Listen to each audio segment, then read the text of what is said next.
欢迎大家来到南京立体项湾所就职场对话。我是一名高校志愿者，下面由我带大家走进这个对话。这个夜馆是在2015年12月1日正式对外开放。这里原来是国民党少将赵春平建造的景新村，日军占领南京后，将立体巷2号改造为东园湾所，立体巷18号改造为陆上的湾所。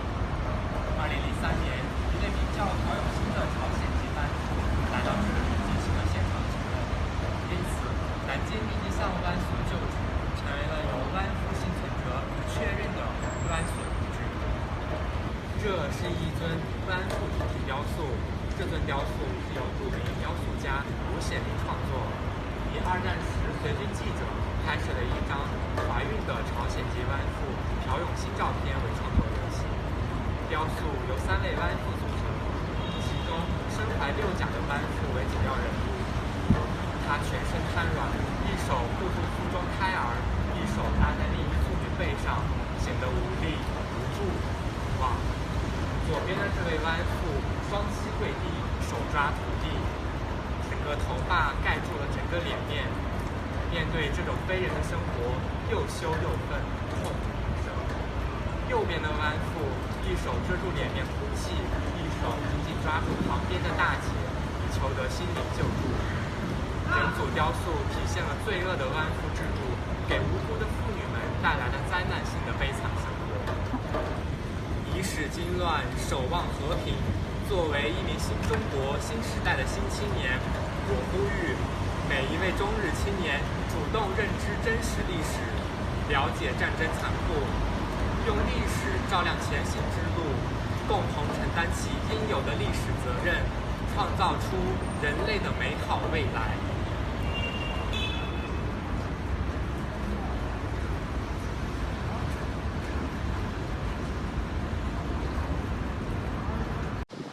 Welcome from Blackburn Park in Brookhaven, Georgia, USA. On behalf of the Atlanta Comfort Women Memorial Task Force, I'm Kellyanne, spokesperson, sending my warmest greetings to you in Nagoya, Japan on your day of action. This Comfort Women Memorial in Brookhaven, Georgia is the second young girl statue for peace in the United States that's been placed in a public space. It is under constant threat of removal by the Japanese government, represented by the Consul General in Atlanta, who has professed his purpose to have the statue removed as a goal. We hope that your day of action will be a successful one in getting the word out in regards to comfort women. Let me conclude with the last line in the inscription of the memorial here in Brookhaven, Georgia. We will never forget. We will teach the truth. Thank you. Nagoya, fighting! Now. It's a real honor to be here. It's a real honor to have this statue in our church grounds. It's a real honor to meet so many Korean people who are concerned about what happened to the women. It's a real honor to meet so many Japanese people who recognize what happened and want to atone for it. So in many ways I have found this statue has been a symbol. It's a symbol of peace and a symbol that the world can be a better place. I love the spare chair because we sit here. The homeless people who come to this church, they look after her. When it rains, they put a rain hat on. When it's cold, they put a rug around her shoulder. Because in this church, everybody is a refugee together. We will recommit ourselves to making sure that every member of our community is included in the conversation about human rights and justice, not just as abstract concepts, but as living values that inform our lives together as a community. In this city and in this great state, we stand united against any forces that would undermine our common values. The grandmothers have taught us so many lessons, and we continue to learn from the example that they set.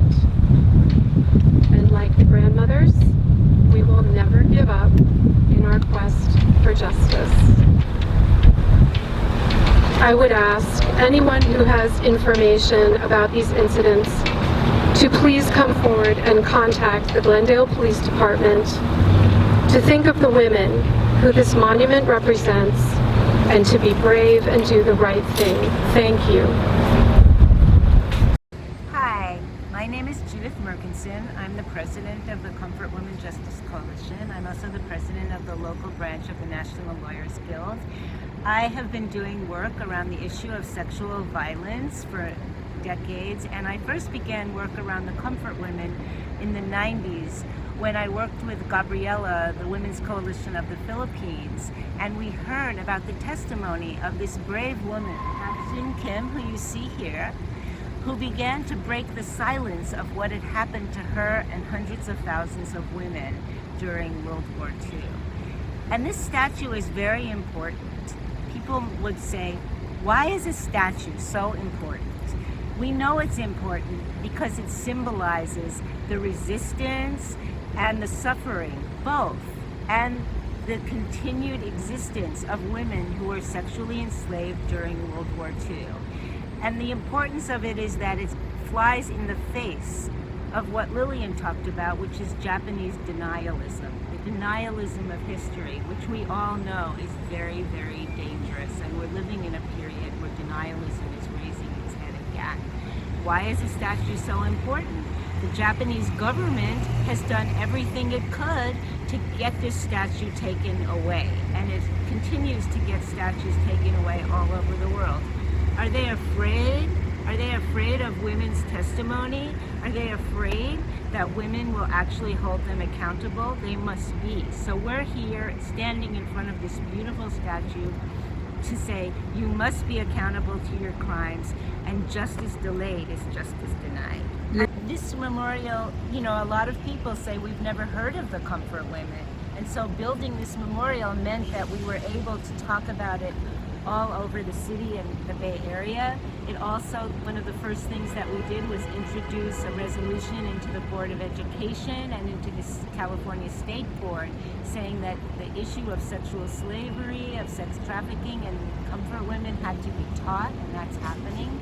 And I would like to say that, you know, especially to our Japanese comrades, if Japan apologized, it would be amazing. Like, if they came out and said, actually, we did sexually enslave hundreds of thousands of women, and we did think that women were just there for men to have sex with during war, that was their role, to comfort. But actually, we now understand that that was completely wrong. What would the word? And Japan is a major power. It's just like when we're seeing men in the Me Too movement come forward and women actually being able to acknowledge, this happened to me, this isn't normal, this is wrong. So that's one of the reasons we have this statue, is to educate women and to say to them, your experience means something. Your experience, you don't have to suffer in silence, and you don't have to accept this experience. We can actually change what the role of women is, and that's what this memorial also does.